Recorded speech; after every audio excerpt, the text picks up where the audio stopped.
experience with computers and programming. I believe it started back in rural Maryland. How did you first discover a love for computers and programming? Well, my brother, who is about 16 years older than me, left and flew off to California to take a job when I was about 10. And then I had the opportunity to go and visit him. He had a job in computers. He had a room full of computers at home, and then worked with massive computers at work. And so I got my first hands-on experience touching a computer, learning to program in BASIC out there just over the course of a few days, and it was astonishingly cool experience. And so I begged and pleaded to get a computer at home, and when I was 11, I got an Apple II computer and learned to program on that. From that point on, I've spent the majority of my waking hours with computers. Okay. So it was very immediately something you were captivated and fascinated by? Yeah, absolutely. Since I was really young, I've always been trying to build things. Go-karts, forts, anything I could nail together. The problem with mechanical things was they never quite worked. But a wheel would come loose and fall off, and your go-kart would break. There was always something going wrong. But with computers, I had the realization that a computer could do absolutely anything as long as you could figure out how to issue the right commands to get it to do that. Right, okay. And how quickly did you find yourself kind of au fait with working with computers? Was it something that came to you naturally, if such a thing is possible? It was a very slow learning process. I had a manual in BASIC, but being 11 years old, I was missing a lot of the concepts that were key to computer science. I remember, for the first 6 months or so, I was writing this adventure game where you go around from one room to another. And every time I created a new room, I had to reprogram the entire game's logic for accepting input and moving the character around, because I didn't have this idea of subroutines. Right, okay. But there must be advantages to that kind of freedom from knowing the conventions? Yeah, well, all along, I've always figured things out on my own, and then afterwards I'll look through the literature and see if there are some references that systematize it more thoroughly. Once I discovered subroutines, then I went back to all of the old programs I'd written, and I restructured them and found that they were 10 or 20 times shorter, just because, well, that's a pretty key component to computing. And it's been like that ever since. Graphics, algorithms, everything else. I'd always figure it out on my own and then read about it. Okay. And were you just making games at this point, or were you just fascinated by coding and programming in general? Well, I was really fascinated by two separate types of things. One was developing games, just because the idea that you have this player who's moving around in a game environment in real time and interacting with virtual objects, that was just really fascinating. The other thing that really was interesting from the very beginning was communication. Back before the internet was available to the public, we had bulletin boards. You'd have a modem, you'd call up on your phone, and you'd be communicating with other people using these programs that stored messages like a modern message board. I spent a lot of time writing communication programs, just because that was another fascinating thing. If you could reach out with your modem, you can connect and potentially share data with anybody on the earth. Okay. And I believe at this time your academic endeavours, your studies took you to engineering. When was the point you realised that you wanted to commit your life to programming? Well, I didn't realise early on that I could actually make a living with computers. It was something I just treated as a labour of love rather than a potential career. And by the time I was, 18 and entered University of Maryland, I knew so much about computers, I found computer science uninteresting, and I studied mechanical engineering. And that was really useful, because in mechanical engineering, we were forced to learn all of the math about how objects collide, interact, break. Basically, everything you learn there is essential to creating a computer simulation of a 3D environment of some sort. I didn't realize it at the time, so it was kind of like the Karate Kid, I learned all of these skills in the university. I was like, what the hell am I supposed to do with these matrices and eigenvalues? As I learned all of these techniques, it was just a little bit bizarre. But then a few years later, around 1995, I was programming the first Unreal Engine, and I realized that those were exactly the components I needed to put together a 3D engine. And did you complete your studies with engineering, or did you break away and go down the coding route before then? No, I was in the university for 4 years. I ended up being 2 credits short of graduating, Right. and I just didn't want to continue at school. At that point in time, I employed 4 people in my parents' basement. Right. I'd make games by night, and then they'd sell the discs and ship them off to customers by day. So I just decided to jump into that full time.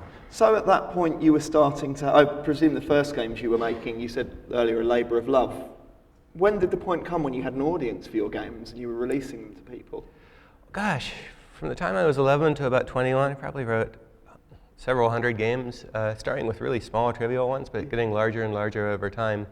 I just never realized, I never thought that they were very good. I was looking at high-end commercial games at the time, like Ultima and so on, and they were just so much better than anything I'd created that I didn't think I was worthy. But there was a point when I'd created this really fun little text-based action game. You'd move around the screen and you'd fight these Greek characters that were attacking you in real time. It was a really fun game, and I started inviting neighbor kids over of all ages. Everyone from like 4 to 30 would come by my house and play the game, and as they'd play it, I'd take notes on what they enjoyed and where they got stuck. And after I'd done a lot of that and tuned the game, I realized, this actually had some potential. So I released that as shareware, and from the very beginning, it was making about $100 a day, and I was like, wow, I'm rich. And do you still have those original games tucked away, saved anywhere? Oh, yeah. We have all of Epic's games going back to 1991 along a big wall in Epic, going from ZZT up to Unreal. And what about your personal titles from before then? Are they still lurking somewhere on discs? Oh, yeah. I have a bunch of Apple II discs full of old games. Nothing impressive, but... And so, before we move on to kind of Epic becoming Epic, something I read was that early on, to fund your purchasing of computer equipment, you were mowing lawns for money. Right. In the video at the awards last night, Mark mentioned when he first met you, he was impressed that the business magazines you were reading and so on. How early did the association between business and games, how early in your experience with games was that present, and when did you realise that was important?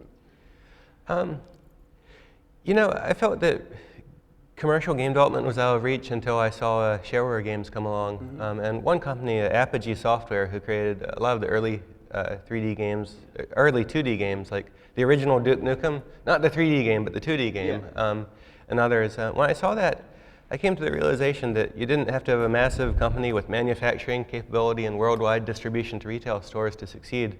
All you needed was a great game and a mailing address and the ability to copy discs and take orders. And so at that point, I saw the potential viability of starting a game company, and really started to look into how to do that successfully and systemically. So I started reading about business and accounting and all of the other prerequisites you'd need to actually run a company successfully. And that's always been a fascinating part of Epic's effort, is we try to integrate great game design, great artwork, great technology, and prudent business dealing, because it's a really hard industry economically. It goes through lots of ups and downs, and you're constantly fighting for survival. So it sounds like that prudent business dealings were something, there's almost a cliche, artists, coders, they're not businessmen, they're kind of interested in their own endeavour, but it seems for you were excited by both the business and the coding from an early stage? Yeah, exactly. I was excited about the business aspect of it too. I wasn't particularly good at it, but I recognized the importance. And that's a really key thing in starting a company. It's to recognize your strengths and weaknesses and find people who are better than you at everything that's not your strength. And that's kind of the history of Epic. Bringing on Mark Rain early on to negotiate business deals. He is an awesomely talented negotiator, which was a great compliment to my programming. Fantastic. So, just to confirm, just to take a few steps back, you were starting to sell your games and you were making $100 a day. When was the point that Epic started to exist as a company?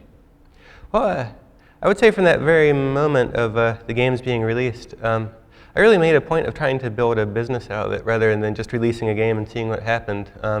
Releasing these games, it wasn't, send a check to Tim Sweeney. From the very beginning, it was Epic Mega Games. The idea was, we wanted to make it look like this was a real company and not just some kid in a basement. from the very beginning, I put out a call to other potential or aspiring game developers to submit their games to Epic so that we could publish them.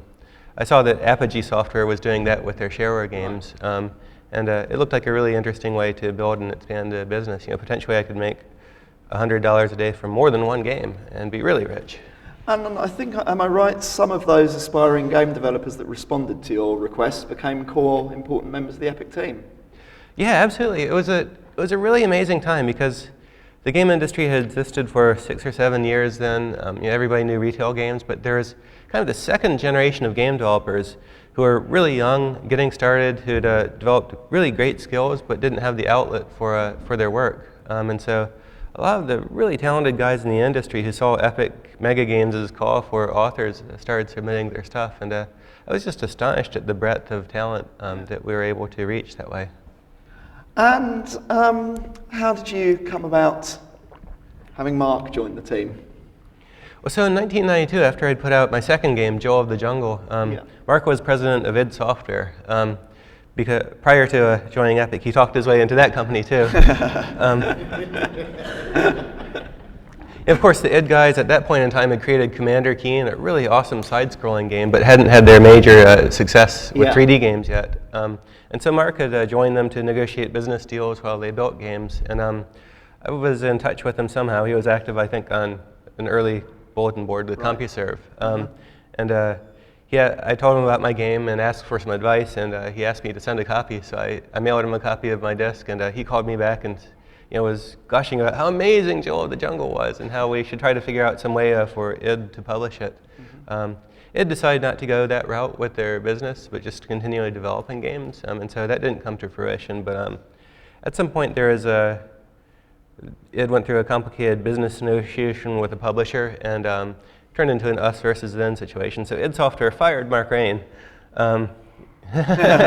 which was an awesome boon for Epic, because the moment that happened, we got in touch again, and we saw the great opportunity of working together. And that happened, I think, late 1992.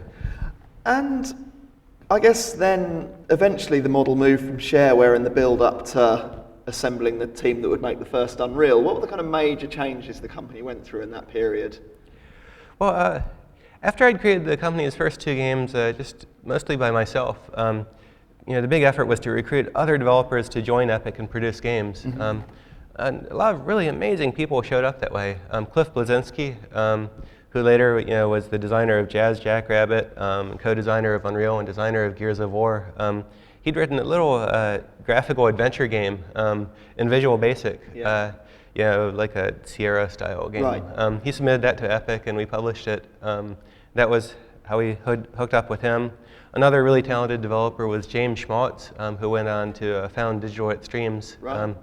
He built a little space adventure game, and then went on to create Epic Pinball. Okay. And so we had this really nice and growing stable of developers building shareware games with small teams. Like a team would be 1 or 2 or 3 people working for 6 or so months to create a game. But after Wolfenstein 3D came out, that really changed the game industry. We realized that, okay, these small 2D games aren't exciting anymore. Everybody's going to want to play these big 3D games. They require new development expertise, and they require much larger teams. We're looking at id Software being about 10 people at that time, which was massive. And so we decided at that point that we needed to get into that. We had to figure out 3D development, and we had to put all of our best people together to form a team to make 3D games. We went through several stages of figuring out who would do what, but we largely settled on me building the 3D engine for the game and the editing tools. And James Schmaltz, author of Epic Pinball, would take on the artwork and modeling and be a co-designer alongside Cliff Bleszinski, who would help design the game and also do level design, which was funny because absolutely none of us had any of the skills necessary to do that. But we went through a learning process. We started in 1995 and shipped 3.5 years later. And during that 3.5 years, we never thought we were more than 6 months away from shipping the game. So it was a crazy learning experience, but we actually figured out all of the major aspects of 3D development and released the game successfully in 1998. But I guess that was continuing, that learning experience was continuing when what you were doing when you were a kid learning with an Apple II, right? It was exactly the same approach. Oh yeah, exactly. And it was a neat point then. I'd learned all of the basics of programming, but didn't know 3D, yet I'd learned all of the skills in engineering. And so as I went through the tasks of building like a 3D renderer, the editing tools, math necessary for the constructive solid geometry approach which we used for building levels, it was just a step after step of implementing engineering knowledge on the computer, which I'd really never done before. And that was a fascinating and incredible time. And then I guess the next major change for the company became when you started providing middleware and your engine to other studios. How did it come about that you became a middleware provider? It was really interesting. We began building our game and publicizing it from the very beginning in 1995. Then in 1996, a couple of companies called us up and said they were interested in using our game engine to build their own games. And we were like, oh, I guess we have a game engine. We have this base of code that we've been using to build our game. For the beginning also, we'd thought about building the Unreal Engine for multiple games. We were just thinking we would build more games over time. But we realized right then that there was potentially a market for helping other companies make games with this technology. The two companies were Microprose, who built a Star Trek-based game early on, and Legend Entertainment, who built Wheel of Time, a really impressive role-playing fantasy game. So from the very beginning, from the second year of Unreal development onward, we were dividing our efforts between building our own games and helping partners build their games. And from the very beginning, it was very collaborative, open, and partner type of relationship. Right. We just set up this big mailing list because everybody was in a different location. We had this big email list that everybody participated in, and it was just a free-for-all of people asking questions and helping each other and sharing knowledge. And so, all the teams using Unreal kind of became an extension of our own team. Okay. And we're kind of, getting near to the present day now, but I just wondered, in terms of Epic as it exists today, how much of the company culture or even the spirit of what Epic is still exists that was the part of the company from the earliest days? Is that still the same thing? Yeah, that's the funny thing about a lot of the key guys at Epic. We really haven't changed at all in the 22 years we've been in business. We're still the crazy game developers we've always been. From the beginning, even from my first game, we've aimed not only to create games, but also to create tools and release them to users and then developers, to enable the community to do cool stuff with our technology. And so, we've gone through ups and downs with different products over time, but it's always been a core aspect of our business that we're not just making games to sell them. We're real core participants in this industry and really love to see other people do cool stuff with their tools and share knowledge with other developers. And Epic certainly, from both the games you've made and the tools, you've kind of, something I heard said on stage yesterday, set the tone, you've been, it's kind of naff to use words like cutting edge, but Epic have been there, both kind of, setting the way things are done. How as a company have you managed to be ahead of the curve in that regard? How is it about flexibility? It's just you guys always seem to be there doing it rather than reacting to it. Yeah, I think it's the realization from the very beginning that we're going through a business with a business model that's constantly changing.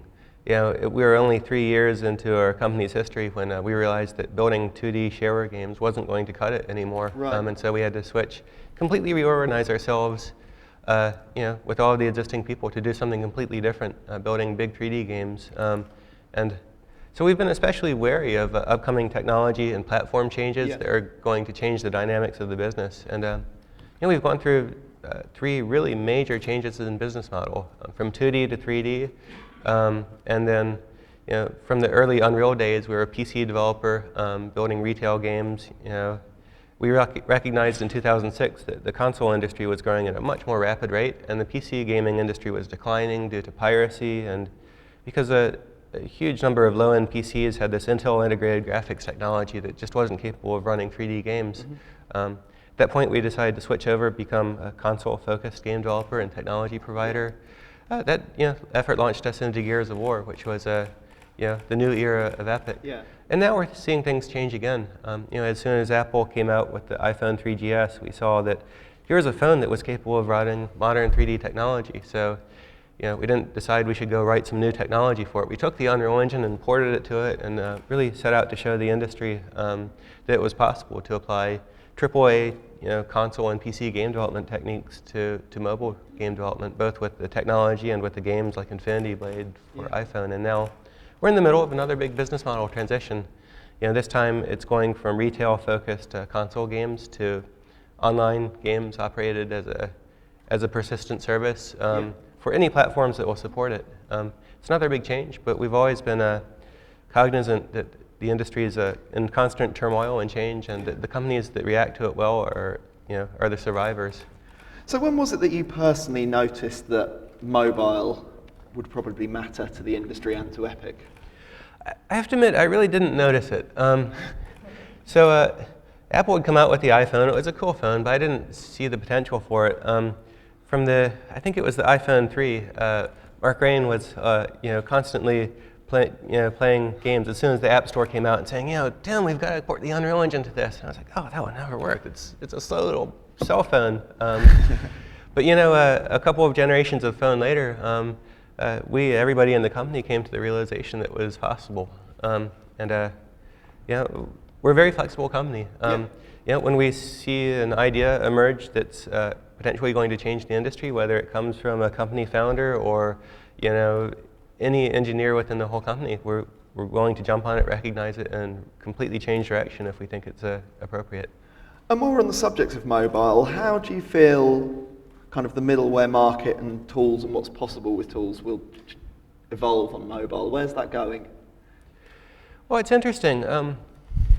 For about 25 years, we saw games evolve from the early computer gaming days up to the high-end AAA console era. Every year, budgets would increase significantly, team sizes would increase significantly, and the business kept building up to this bigger and bigger scale of development. And then that was all reinvented with mobile gaming.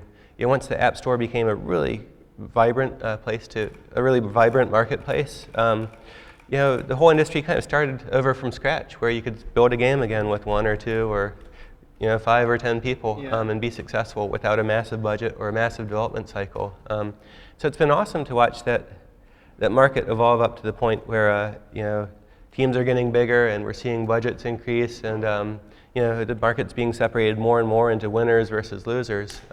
It feels like we're playing the last 25 years of game industry history at a rate of 4 years every year. So we're going through a lot of the interesting challenges that the game industry went through back then.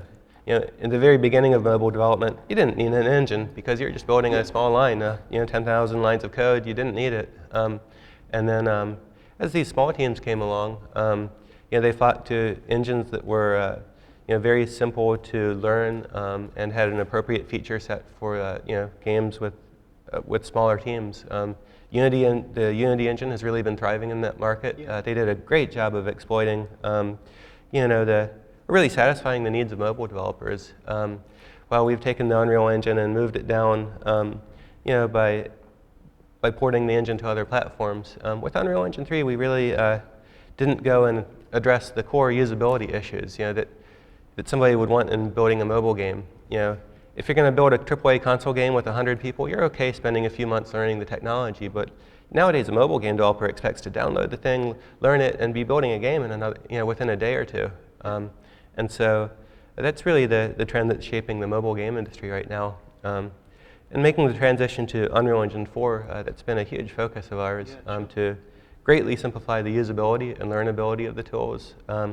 With the goal of creating one engine that you can use to build anything from the smallest game with a single person all the way up to a multi-hundred person AAA console game. That's been a big challenge. It's really exciting to see what everybody else is doing in the mobile space. There's Unity, there are some really excellent 2D game engines empowering different kinds of games out there, and it feels like the early days of the 3D PC gaming industry too. Constant innovation. The days of Quake and Wolfenstein, where every month there was something crazy new coming out that was proving new things possible. And I'm certainly going to come back to Unreal Engine 4, but we've been talking about mobile. Obviously, consoles still exist. I'm sure you've heard of the fact that the PlayStation 4 and Xbox One are coming. How positive and optimistic do you feel about the next generation of consoles and their impact on the industry? Well, The industry is widening in terms of games. You're not seeing console gamers give up on console gaming and move to mobile games. What you're seeing is mobile games have come along and greatly broadened the industry's scope. There are now, several billion people playing games who didn't play games previously. I think that just increases the overall size of the entertainment market. There are a certain set of games that you really want to play sitting in front of your television in a very immersive experience. And I think all of these different game markets will exist side by side, and they'll overlap more and more over time. But I would kind of compare the AAA console gaming and mobile gaming to YouTube versus full feature movies. Yeah. If you want to watch a stupid cat video, you don't go do it on your TV. But if you want to play Call of Duty for 5 hours competitively, you don't do it on your little mobile device. Yeah, sure. And so we've kind of talked about the diversity of platforms there. How are you seeing kind of cross-platform development evolve, and how is Epic embracing that? Well, for a long time, the platforms were so far apart in their technical capabilities that it was almost impossible to support anything more than PC and high-end PC and console together. But now the market's really converging on this common feature set. There's PC, there's console, there are mobile platforms, iOS, Android, both smartphones and tablets, and there's also web game development. And they're all converging on this common feature set, marked by C++ programming support, high-end, shader-based graphics programming based on DirectX 9 or 11 capabilities, multi-core CPUs, and high-resolution displays. Even now, with Unreal Engine 3, we did this experiment working closely with Mozilla. We took Unreal Engine 3's 2 million lines of C++ code, ran it through Apple's Clang compiler to create LLVM assembly language code, and then outputted that to JavaScript code. And so we basically cross-compiled the Unreal Engine code to run in a web browser, just in a standards-based web browser using HTML5 and JavaScript, using WebGL for graphics. And it was a stunning realization that that's at all possible. Now you can take potentially any C++ application and run it on the web. I mean, that means that there's a real genuine convergence between the web, the web's programming capabilities as a platform and other platforms. It means now increasingly we can think about building one game and then shipping it on every platform that's appropriate. And we're now thinking about building all of our games looking first at PC as a platform, and then porting and supporting console platforms in the same game, potentially porting it down to tablets wherever the control scheme is appropriate, and also porting it and running it on the web. So we could potentially reach a much larger audience. And this will be increasingly important worldwide. Consoles are specific to the Western markets, North America, Europe. They really don't exist in Korea, China, which represents half of the gaming market. Those are PC online games, but I think we can build one game that appeals to all markets by supporting all of the platforms that are popular there. And so finally, time to talk in a bit more depth about Unreal Engine 4. The first question I wanted to ask is, when will we kind of really see that impact in terms of the games people are playing, whether it be on their mobile or in their living room or in a Korean gaming cafe? And I guess, what will that impact be? Well, really, Unreal Engine 4 is aimed for next-generation game development, scaling from mobile all the way up to high-end AAA. For game developers, the rush is on right now. Yeah. There are numerous AAA games and also some smaller projects being built with Unreal Engine 4 right now, everywhere in the world. I think the end of next year is really going to be the sweet spot for gamers seeing the games and their capabilities. There are some really exciting things happening on the console platforms and also in free-to-play game development in Korea. They're really going to change things in some interesting ways. I can't spoil their thunder, but it's all coming up and it's all starting to come together. And I guess now Unreal Engine 4 is out in the wild, so to speak. I guess that's when there'll start being feedback and the engine will start to evolve. Is that part of the plan? Yeah, absolutely. With Unreal Engine 4, we're looking at this as the start of a 10-year development project. It's been going on for about 2 years now, and on a large scale. And there's not going to be a point when the engine is done. It's going to constantly evolve and improve over time. And on a lot of these platforms, the hardware will be constantly evolving and improving. And so it's going to be an ongoing effort. But there are multiple games in full production now that are doing some really, really neat things. How nerve-wracking or exciting is it actually being out there after all the work? It's really cool. This time around, in the engine transition from UE3 to UE4, we've made some really big and dramatic decisions and changes. Unreal Engine 3 development was based on this scripting language called Unreal Script. All gameplay code was written in it. Had some advantages and disadvantages, but with this new generation, we've eliminated all of that. Everything is pure C++ code, which opens up to higher performance programming and solves some other interesting problems. We've also completely reinvented the rendering architecture and reinvented the tools and the user interface around a much greater focus on usability. So I was saying earlier, if you're going to have 400 people spend a few years building a game, it's okay if there's a learning curve. It's like building a skyscraper. You're okay with that. But the casual game developers who are getting into an engine want something that's very, very easy to figure out. That's been a major focus in how we've structured the engine. And to have that alongside all of the functionality for AAA game development, it's a really interesting challenge. You want to have something that's easy to learn, but also very deep with functionality that can be discovered as you're using it over time. And you mentioned that learning curve again, then what kind of advice would you have for smaller studios? Maybe there's people in the audience whose studio is 6 months, a couple of years, 4 years into their process. What advice would you have in kind of how to approach that learning curve, how to be flexible as a studio?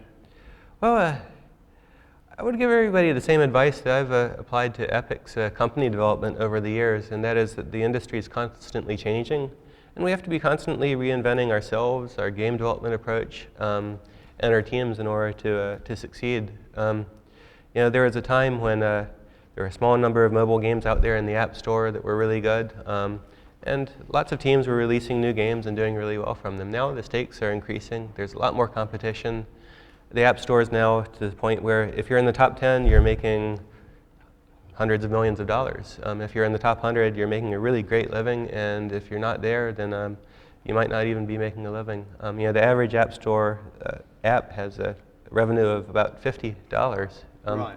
which is terrifying. Yeah. To go out and invest in that. We all need to be thinking about how to scale up games to really stand apart given the competition. What that means next year is going to be different than what it was last year. And something, I mentioned kind of the word indie when I asked you that question. Of course, it's people might forget that Epic is, of course, an indie. You guys are independent. How much does that continue, just, your huge kind of size as a company and your cultural impact on games development? You're still an indie. Is that important to the company?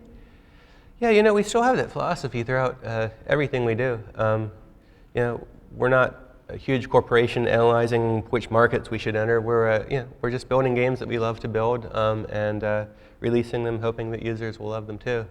One thing that's really changed with this new generation, though, is last generation, most of the company was focused on building Gears of War 3, a massive project. Yeah. Gears of War 1 was a 60-person project at peak. Gears of War 3 was more than 100 people at peak. Now we're building several games at different scales.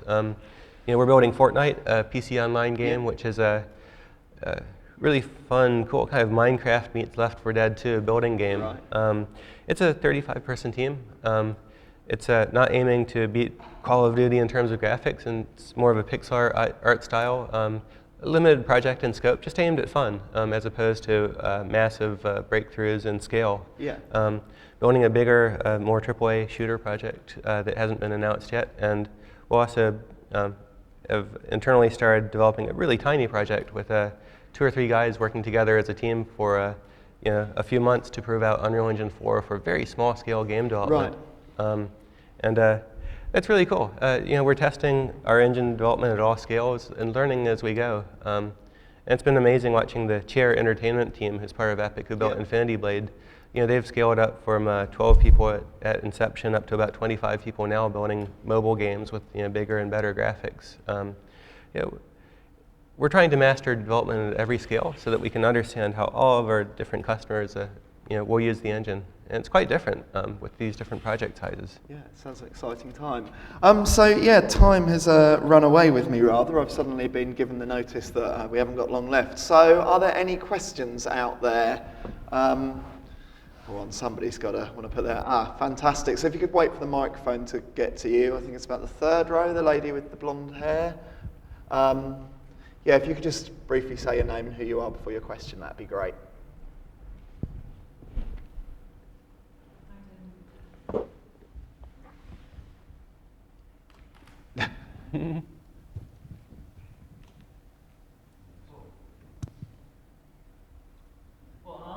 Yeah, shout, just shout. With the changing landscape on scripting languages and less performant languages coming to the fore, what do you think the future of C and coding to the metal and compute shading and that kind of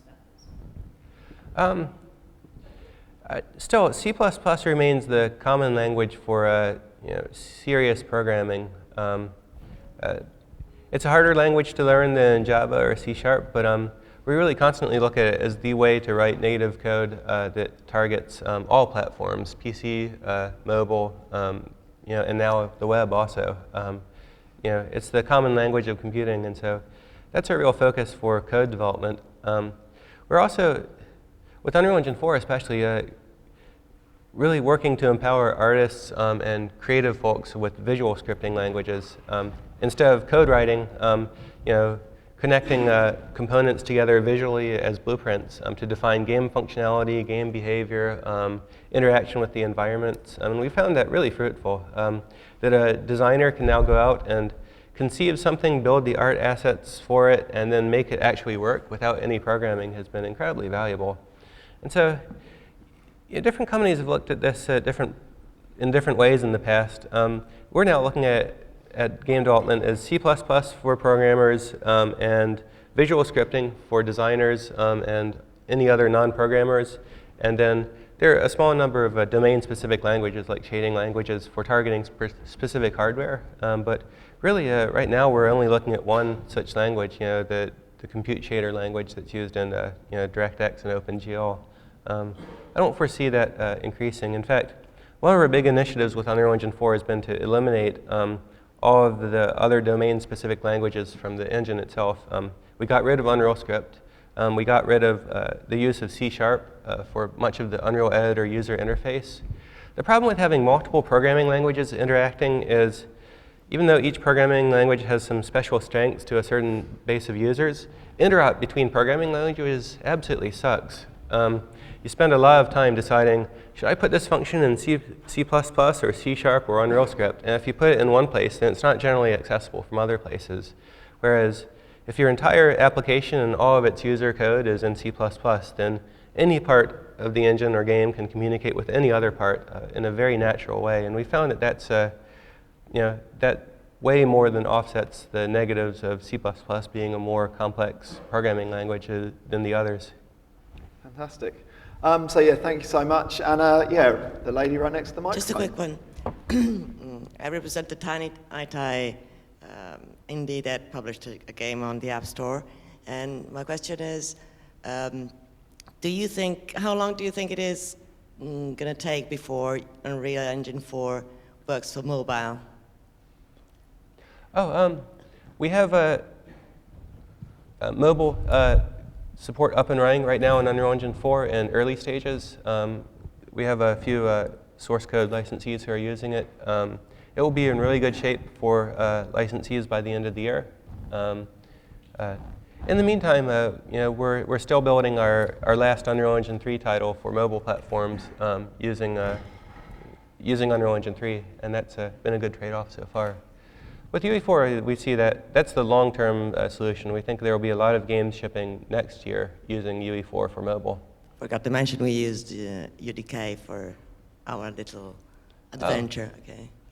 Yeah, well, with Unreal Engine 3, we also created the free Unreal Development Kit that was released to the whole world, which is the way that you could get into the engine without having a special business relationship with Epic. That was a huge boon to UE3. We have some big plans for UE4, but stay tuned. And I think we're probably almost out of time, but are there any more questions out there? Very close to the microphone again, the chat with the... Hey Tim, I'm Stuart from Crytek.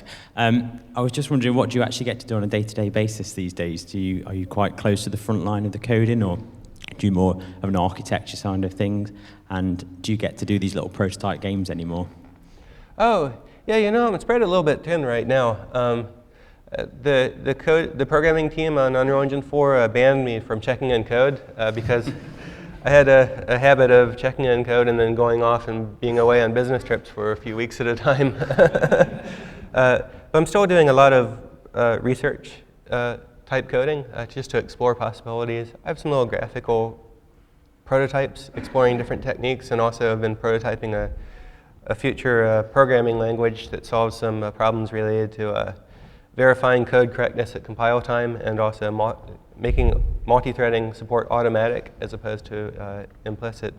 Those are all little side projects, but most of my time is now spent just overseeing Epic's business and technical direction, which has been a big effort recently. As we've been making this big business transition from the last generation to the new generation. It's required reinventing a lot of our assumptions about how our business works, how we develop games, and what platforms we develop them for.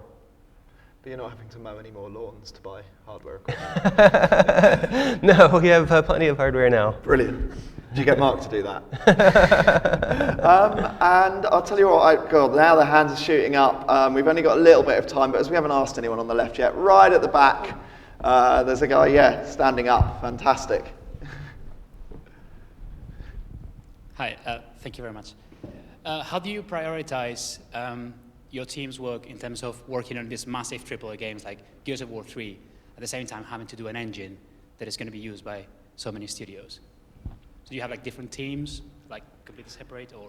Oh yeah, sure. Epic is organized into several development teams. There's an engine development team, and then there are game development teams. And the boundary between them is quite blurry. A lot of the engine features are developed by game teams, and a lot of the engine team are contributing to features directly necessary to ship an Epic game or licensee games at different times.